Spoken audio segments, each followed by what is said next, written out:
会いに来ました。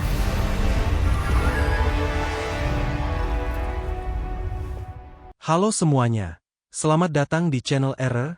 Kali ini gue akan melanjutkan alur cerita Phrasing the World I Built a Doomsday Safe House. Bab 787 sampai 789, lanjutan alur dari komik chapter 633 yang sudah tidak update lagi. Ju Yunkue adalah mata dan telinga Zhu Zheng. Itulah yang dipikirkan Zhang Yi dalam hatinya. Jadi dia tidak menolak untuk membawa Ju Yunkue bersamanya, tetapi dia tidak akan dengan sengaja menyenangkannya saat ini. Lagi pula, misi mereka hanya mengevakuasi warga Tionghoa di perantauan, jadi tidak perlu banyak komunikasi. Zhang Yi membawa Ju Yunkue pergi dari kota Blizzard dan menaiki kereta khusus ke kota Tianhai. Ju Yunkue membawa koper besar berisi keperluan sehari-harinya.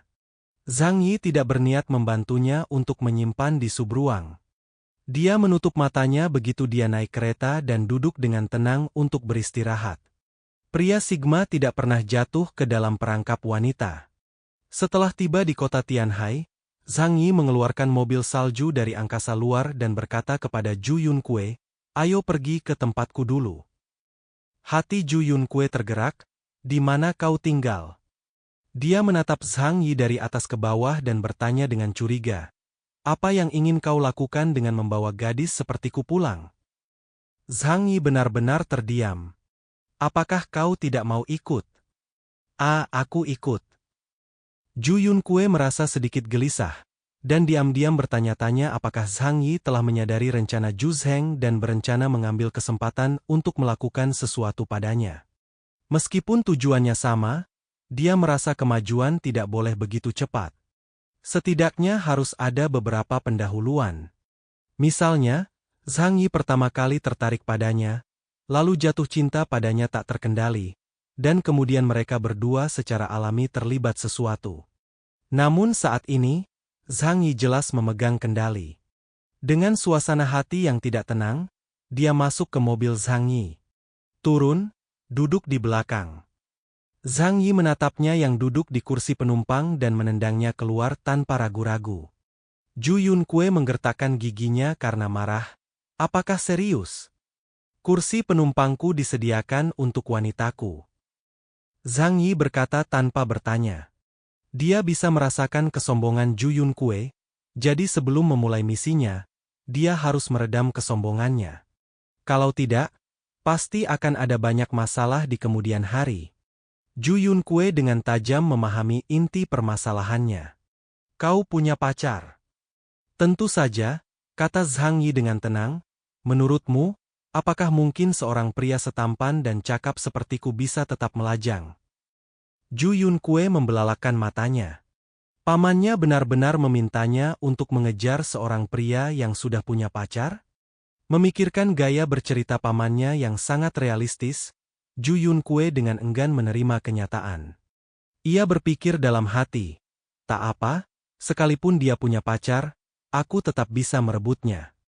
Ju Yunkue mengaku seksi, cantik, berpengetahuan luas, dan seorang sosialita papan atas yang memiliki banyak harta. Dia masih memiliki keyakinan ini. Namun dia tetap patuh dan duduk di belakang. Dalam perjalanan, sambil memandangi tanah yang tertutup salju di luar, dia perlahan mulai tenang. Merenungkan apakah ada yang salah dengan tindakannya sebelumnya. Berada bersama Zhang Yi hanyalah tugas yang diberikan pamannya. Di mata Ju Yunkue, Zhang Yi adalah pria dengan banyak kekurangan, tetapi secara keseluruhan ia tampak dapat diandalkan. Asal aku menikah dengannya, aku akan dapat menikmati kehidupan yang lebih baik di masa depan dan menjadi istri yang diidam-idamkan oleh kapten investigasi. Dia adalah seorang egois yang bersedia mengorbankan penampilannya untuk mencapai tujuannya. Dia memikirkannya. Meskipun Zhang Yi yang sekarang adalah orang biasa, dan sangat berbeda dari Zhang Yi yang berasal dari kelas atas. Namun setelah menikah, dia dapat mengubah Zhang Yi sesuai idenya. Setelah setengah jam berkendara, Ju Yunkue sudah merencanakan kehidupan masa depannya dalam benaknya. Zhang Yi melaju ke gerbang shelter. Menatap villa mewah yang besar di hadapannya, Ju Yunkue mengangguk, merasa cukup puas. Rumah ini cukup besar. Pasti butuh usaha keras untuk menjaganya tetap utuh di lingkungan yang dingin dan bersalju ini. Ju Yunkue mengamati sekeliling shelter dengan mata cermat dan menyampaikan komentar ini. Tapi menurutku tempat ini masih tidak sebagus kota Blizzard. Tempat ini terlalu sepi. Zhang Yi meliriknya dan berkata, "Aku tidak memintamu untuk tinggal di sini." Wajah Ju Yunkue menjadi gelap. "Aku hanya mengomentari rumahmu. Apakah perlu bersikap sarkastis seperti itu?"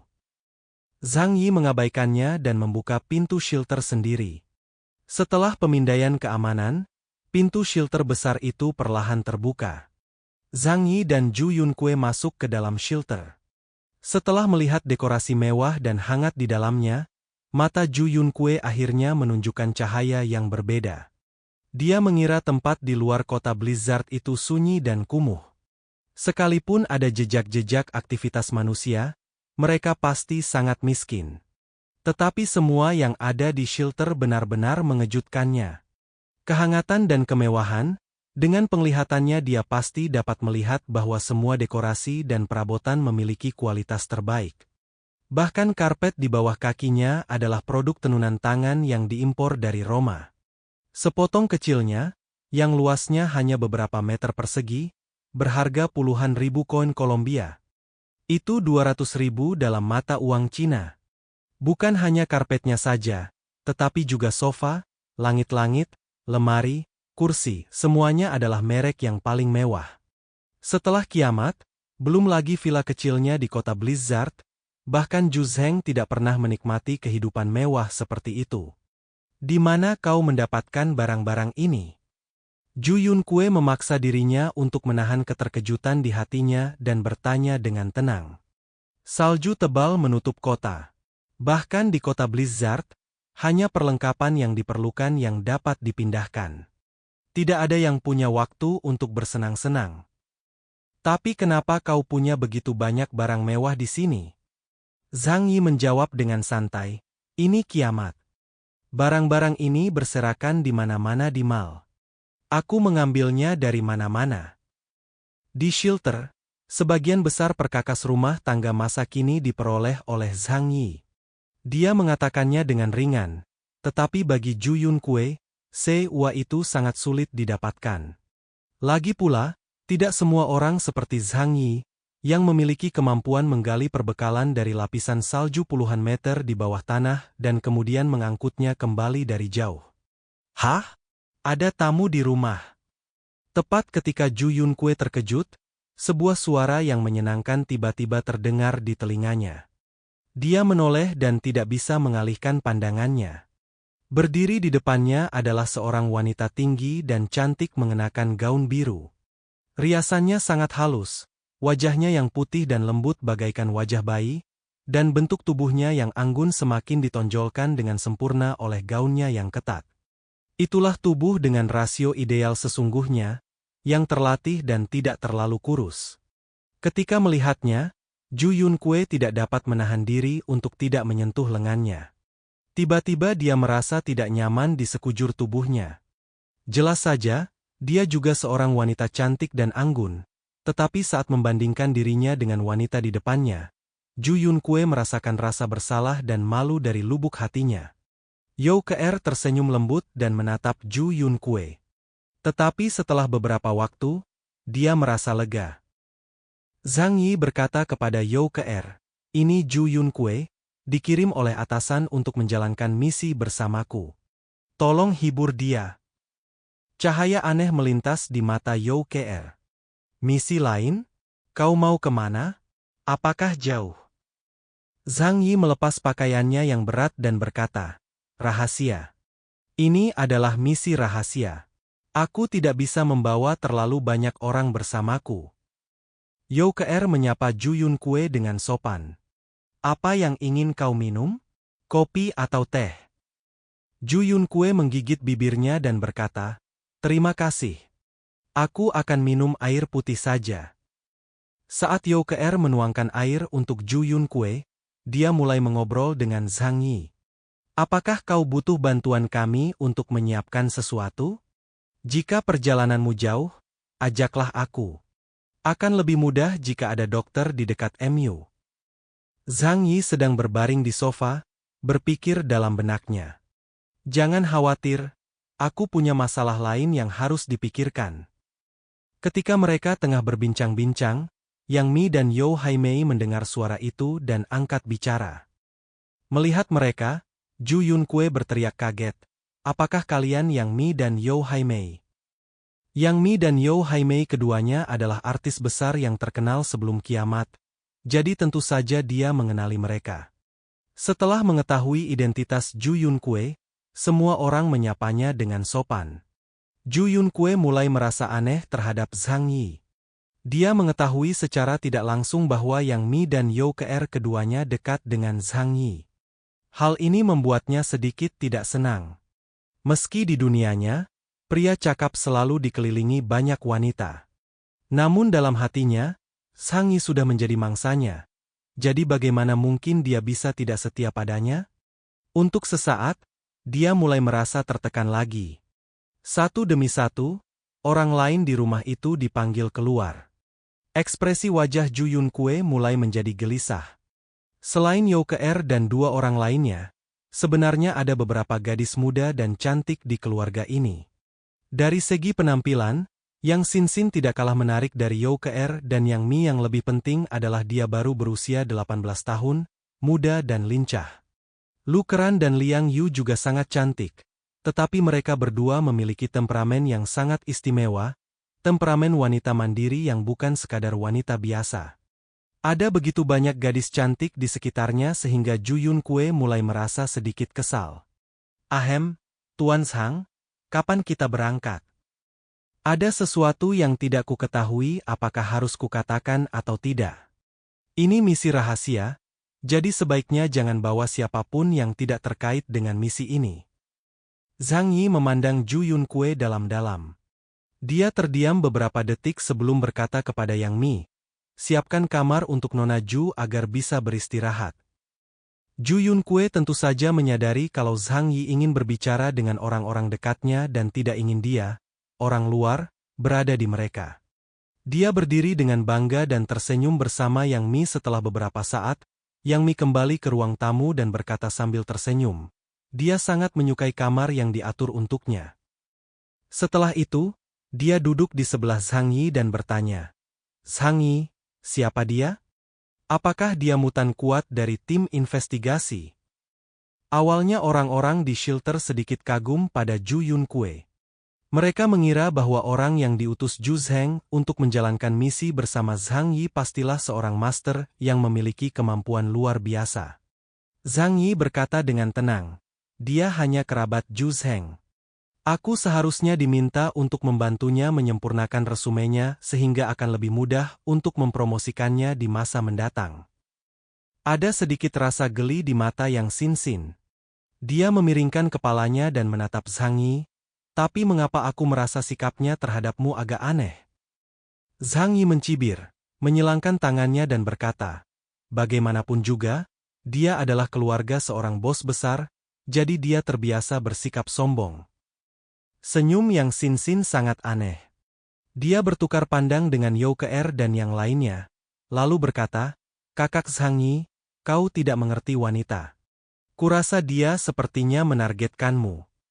Zhang Yi tertegun sejenak, lalu menunjuk hidungnya sambil tersenyum kecut, "Menargetkanku?" You Kr mengangguk. "Aku juga merasakannya." Dia tampak sedikit gelisah saat melihat kita. Aku melihat kecemburuan di matanya. Zhang Yi tidak dapat menahan diri untuk berkata, "Aku tidak bisa menahannya. Sepertinya wajahku ini terlalu menawan. Dia langsung jatuh cinta padaku begitu kami bertemu." Dia mengatakan hal itu sambil tersenyum karena dia merasa hal itu agak keterlaluan. Ju Yunkue mulai menemukan kesalahannya saat pertama kali bertemu dengannya, yang menunjukkan bahwa dia tidak memiliki kesan yang baik terhadapnya. "Mungkin Ju Zheng ingin dia menikah denganmu." Yang Xin memahami inti dari situasi tersebut. "Kakak, Kini kau sudah menjadi sasaran banyak orang yang berebut untuk memenangkanmu. Di kota Blizzard, semua kekuatan berusaha menunjukkan niat baik mereka kepadamu. Keluarga Deng telah memberimu sarana teknis dan bahkan melatih teman-temanmu secara khusus. Tidak mengherankan jika Zhu Zheng ingin memenangkanmu melalui pernikahan. Setelah Yang Xinxin mengatakan ini, Zhang Yi juga menyadari ada sesuatu yang salah. Namun dia tersenyum acuh tak acuh dan berkata, Zhu tua ini benar-benar licik. Zhang Yi sama sekali tidak tertarik pada wanita muda yang sombong itu. Namun, dia bisa mempertimbangkan untuk menjinakkan wanita yang begitu sombong. Sangat disayangkan bahwa kepribadian Zhu Yunkue benar-benar tidak sesuai dengan seleranya. Dia seorang egois yang terdidik, bukan pria yang penuh nafsu. Perasaan dapat digunakan sebagai pengatur kehidupan, namun jangan sampai perasaan menjadi segalanya. Bahkan Youker tidak akan bisa menjadi anggota Zhang Yi jika bukan karena identitasnya sebagai dokter. Jangan khawatir tentang dia. Setelah misi ini selesai, tidak akan ada lagi masalah antara dia dan aku. Dia mengetahui pikiran Zhu Zheng, tetapi Zhu Zheng tidak bisa memaksanya menikahi Zhu Yunkue. Lagi pula, inisiatif ada di tangan Zhang Yimou. Youker sedikit khawatir dan memegang tangan Zhang Yi. Karena itu, bukankah kali ini kau akan melakukan perjalanan panjang? Seperti kata pepatah, waktu menumbuhkan cinta. Siapa yang bisa menjamin bahwa kau tidak akan secara tidak sengaja memulai suka padanya? Zhang Yi tersenyum dan meletakkan tangannya di punggung tangan KR dan menepuk-nepuknya. Jangan khawatir, aku tidak akan memakan sesuap pun makanan beracun, tidak peduli betapa lezatnya itu. Kalau seorang wanita diberikan kepadanya, dia tidak akan keberatan melakukan ngewe yang menyenangkan. Namun Zhu Zheng berdiri di belakang Zhu Yunkue, terlibat dengannya akan berarti masalah yang tak ada habisnya. Zhang Yi tidak akan bodoh. Paman Yu bertanya dengan khawatir. Zhang Yi, apakah misi ini berisiko tinggi? Zhang Yi tidak menjelaskan isi misi secara spesifik kepada semua orang. Jadi semua orang tahu bahwa Zhang Yi tidak akan membawa terlalu banyak orang. Zhang Yi tersenyum dan berkata, sulit untuk mengatakannya. Seharusnya tidak terlalu berbahaya, tapi di dunia saat ini, tidak ada yang namanya pasti. Tapi kalian tidak perlu khawatir tentangku. Aku masih punya kemampuan untuk melindungi diriku sendiri. Ia berpikir bahwa meskipun kapalnya hilang di laut, ia akan mampu bertahan hidup dengan kemampuannya. Tetaplah di rumah seperti biasa, ucap Zhang Yi. Kali ini ketika dia pergi melaut, Zhang Yi hanya berencana membawa Youker bersamanya. Karena masa karantina berlangsung selama beberapa bulan, tidak dapat dihindari bahwa seseorang di kapal akan sakit, jadi memiliki dokter kapal sangatlah penting. Setelah mengurus urusan di rumah, Zhang Yi menghubungi Chen Jingguan dan memintanya untuk membantunya menyiapkan kapal pemecah es dan tenaga kerja untuk melaut. Kirimkan aku pelaut paling berpengalaman dengan pengalaman mengarungi samudra. Ketika Chen Jingguan menerima tugas itu, dia tentu saja tidak berani berpendapat apapun dan bergegas membuat pengaturan untuk Zhang Yi. Karena misinya mendesak, Zhang Yi pergi ke pelabuhan Chaoyu sore itu untuk memeriksa kapal dan personel. Sesuai permintaan Zhang Yi, pelabuhan Chaoyu menyediakan kapal pemecah es tercanggih Jinfeng. Pelabuhan itu tentu saja dilengkapi dengan kapal perang, tetapi misi ini relatif rahasia, sehingga kapal perang itu diabaikan begitu saja karena bisa menarik perhatian. Zhang Yi menaiki kapal pemecah es besar ini. Jinfeng panjangnya 106 meter, memiliki muatan penuh 16.000 ton, dan dapat membawa 2.000 ton bahan bakar. Setelah zaman es, tidak diragukan lagi ini merupakan pilihan terbaik untuk pelayaran laut. Chen Jingguan melengkapi Zhang Yi dengan pelaut paling berpengalaman. Di antara mereka adalah Lao Tian, yang sebelumnya mengemudikan perahu untuk Zhang Yi, dan 12 pelaut lainnya. Rata-rata pengalaman berlayar per orang lebih dari 7 tahun, dan semuanya adalah pelaut veteran yang telah terlibat dalam pelayaran laut. Zhang Yi mengumpulkan semua orang dan menjelaskan kepada mereka pentingnya misi. Kita akan melaut kali ini untuk pergi ke tempat yang jauh guna menjemput sekelompok warga Tionghoa perantauan. Ini pertama kalinya aku berlayar di lautan, dan aku butuh bantuanmu selama perjalanan. Ia mengacungkan jari dan berkata, yang terpenting adalah semua orang harus tutup mulut. Jangan berkomunikasi dengan dunia luar, dan jangan membicarakan apapun dengan para ekspatriat setelah kami menerima mereka. Kalian bisa memanggilku Kapten, atau Tuan Zhang. Jangan sebutkan namaku. Apakah kalian semua sudah mengerti? Zhang Yi berkata dengan tegas. Semua pelaut dengan cepat menjawab dengan lantang, ya. Zhang Yi mengangguk dan menyuruh Chen Jingguan memberikan senjata pada mereka. Kemudian Zhang Yi akan membagikannya kepada mereka secara merata. Selain itu, Zhang Yi bertanya kepada Chen Jingguan tentang melengkapi kapal pemecah es dengan senjata. Chen Jingguan menjawab, kalau begitu, kita harus memodifikasi lambung kapal. Mungkin butuh waktu. Tidak ada ruang untuk senjata yang dibawa kapal pada kapal pemecah es. Zhang Yi menghela nafas. Jika ini benar-benar tidak berhasil, aku hanya bisa mencoba trik retro dan memasang artileri darat di kapal. Dia telah mempertimbangkannya dengan matang dan memutuskan untuk tidak memindahkan kapal perang, agar tidak menarik perhatian kekuatan lain. Tetapi jika dia tidak mempunyai senjata untuk membela diri, jika dia benar-benar mendapat masalah, Zhang Yi harus mengandalkan dirinya sendiri untuk mengatasinya. Itu akan dengan mudah mengungkap identitasnya. Setelah memikirkannya, ia memutuskan bahwa ketika perang benar-benar terjadi, ia akan menggunakan artileri darat di atas kapal. Dia juga menyiapkan banyak ranjau untuk menghadapi kapal selam. Benda ini harus digunakan melawan kapal selam, tetapi kemungkinan besar akan digunakan untuk menghadapi kehidupan laut raksasa yang bermutasi dan mungkin muncul di bawah air. Hari itu Chen Jingguan mempersiapkan perahu dan perlengkapan hidup dasar. Keesokan paginya, Zhang Yi membawa Zhu Yunkue dan You Ke berangkat ke pelabuhan Chaoyu. Zhu Yunkue tampaknya tidak menyangka You Ke akan ikut. Dia menemui Zhang Yi secara pribadi dan menyampaikan pendapatnya. Zhang Yi, aku bukan orang yang cerewet. Hanya saja misi ini sangat penting, dan kau ingin membawa serta pacarmu. Bukankah itu agak tidak pantas? Zhang Yi mengangkat alisnya dan berkata dengan tenang, Ke adalah seorang dokter. Menurutmu apa yang akan terjadi jika tidak ada dokter selama perjalanan laut yang panjang? Tanpa dokter, flu biasa dapat membunuh orang. Zhu Yunkue bersikeras. Apakah tidak ada dokter lain? Semua pelaut di kapal adalah laki-laki. Sudah cukup bagimu untuk membawaku, seorang wanita cantik. Bukankah agak tidak pantas untuk membawa yang lain? Zhang Yi menatapnya dengan bercanda dan berkata sambil tersenyum jenaka, tidak apa-apa, aku hanya membawa seorang wanita cantik. Zhu Yunkue tertegun sejenak, lalu menyadari bahwa Zhang Yi mengatakan secara tidak langsung kalau dia tidak secantik You Ke. Dia menghentakkan kakinya dengan marah, tolong jalankan misi ini dengan serius. Zhang Yi mengerutkan kening dan berbicara kepadanya dengan nada tegas untuk pertama kalinya. Nona Zhu. Harap diingat bahwa aku adalah orang yang bertanggung jawab atas misi ini.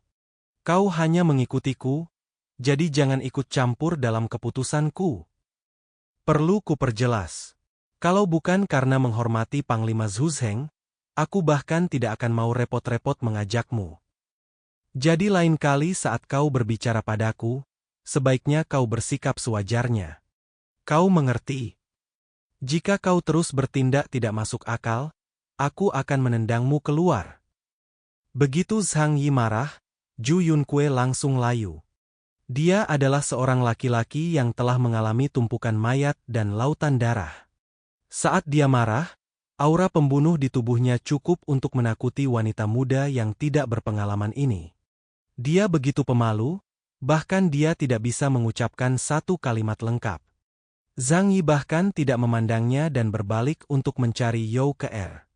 Tetapi setelah dia pergi, Zhu Yunkue berbalik dan melihat ke arah dia ditinggalkan, dan matanya mulai menjadi sedikit aneh. Dari masa kecilnya hingga dewasa, tidak ada pria yang berani membentaknya. Dia tiba-tiba merasa bahwa Zhang Yi sangat jantan, dan dia sedikit tersentuh. Zhang Yi datang ke kamar Youke Er, di mana dia sedang memilah pakaian dan barang-barang pribadinya. Dia mengepak lebih dari selusin koper penuh barang, tetapi dia tidak keberatan dengan kesulitan itu. Dengan ruang milik Zhang Yi, tidak menjadi masalah berapa banyak barang yang dimilikinya. Zhang Yi bersandar di pintu, memperhatikannya membungkuk untuk mengemasi barang-barangnya.